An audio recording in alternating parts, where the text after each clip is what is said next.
Hey, fellow architects, it's me, Mario, and today we're talking about squires, which are, in my humble opinion, right now, the best apprentices in the game by a considerable margin.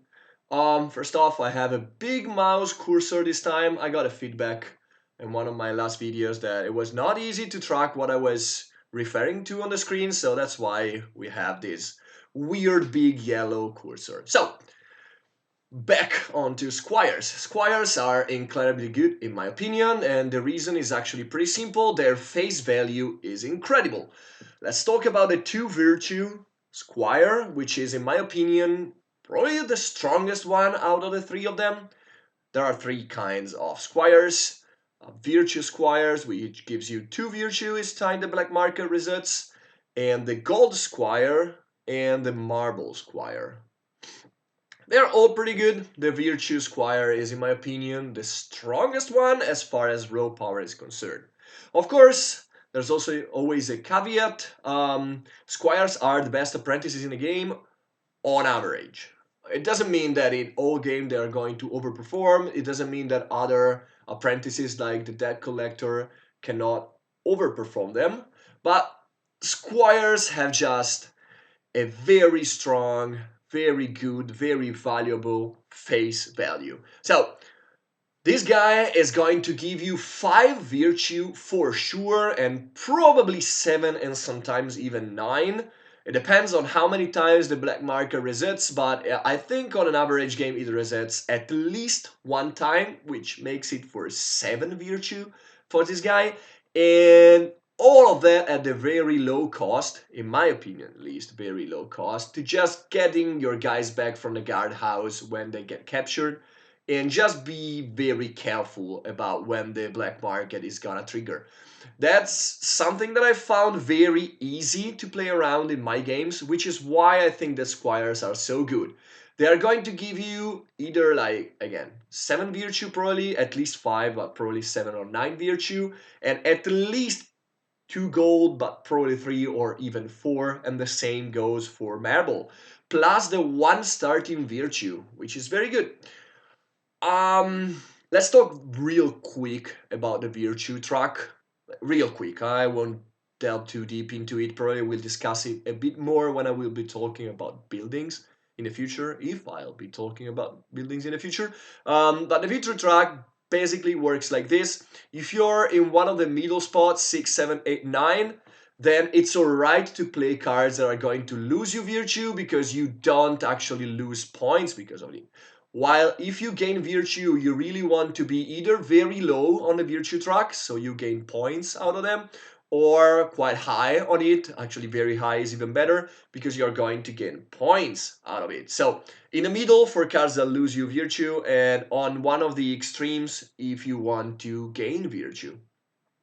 This Squires is actually very good in my opinion because it lets you use this action quite a bit, which combos really well with what that Squire will let you do. So basically you can gain a debt and lose 1 virtue to free all of your workers from the other player's boards, which is a very convenient way for you to gain them back because you're both denying the other players the coins they could get, you're choosing the timing to get your workers back, which is important for the black market resets once again.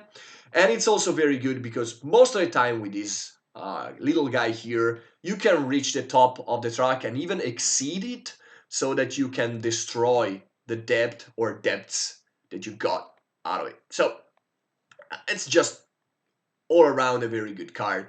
The face value of these 3 cards is very strong. They don't require you to skew your game too much.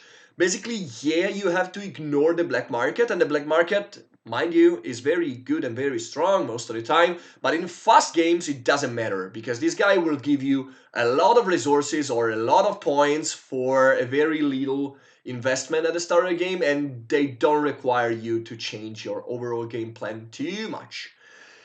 Which is again why in an average game they are my best bet for the best apprentices out there. They also works really well if you go up on the Cathedral. Actually, when you get this guy, going up on the Cathedral can be even overkill because you're going to gain too much virtue. And this is once again why you want to use this action to free your workers. You don't want to get here and just retrieve your workers. You want to free them from the other players' boards. But you don't need to go up on the virtue, on the Cathedral actually. They are good to go up on the Cathedral because they provide you with gold and marble, which are the most difficult resources to get in the game, and they are required to get decent return of investments out of the Cathedral. They're also good to build some buildings, like, once again, there are a lot of good buildings. There are none in this game right now, but I'm sure I'm gonna get some, like the castle, other buildings that are going to both reward you for the gold that you got and require marble. So that's why it can be very good to have the Squires with you. Basically, they are good. As long as you don't hit the black market and be careful about the guardhouse, they are going to deliver. And they are, of course, very good in multiples. If you get one Squire, getting the second one is actually an incredibly good idea because you're still following the same game plan, which is, again, avoid the black market, be careful about your guys in prison, but they don't require any additional hoops to jump, you know? You can just get them and get the resources for free. So, that's it. A very quick video. Why Squires are the best in an average game. The game plan to follow to get the most out of them is very easy. In most games, they are going to give you a return of investments, which is going to be way better than the opportunity cost that you had to pay to hire them. And that's actually not very common among apprentices. And of course, they give you icons, which are the necessary evil to hire in any game. So there's that. Squires are good. Just try them out. In quick games, they are going to be amazing. In longer games, normally they are very good in longer games too, because in longer games, normally people use the black market a lot and go evil. And in those games, Squires can also be very good. So basically, the floor is high. The ceiling is also very, very high. Always get them if you can. Unless you're already hitting the black market. Like, let's say you got an illusionist, then it's not a great combo with a Squire. But in all other scenarios, getting a Squire is going to give you a good return. So, try them out. See you next time. Matters out. Bye-bye.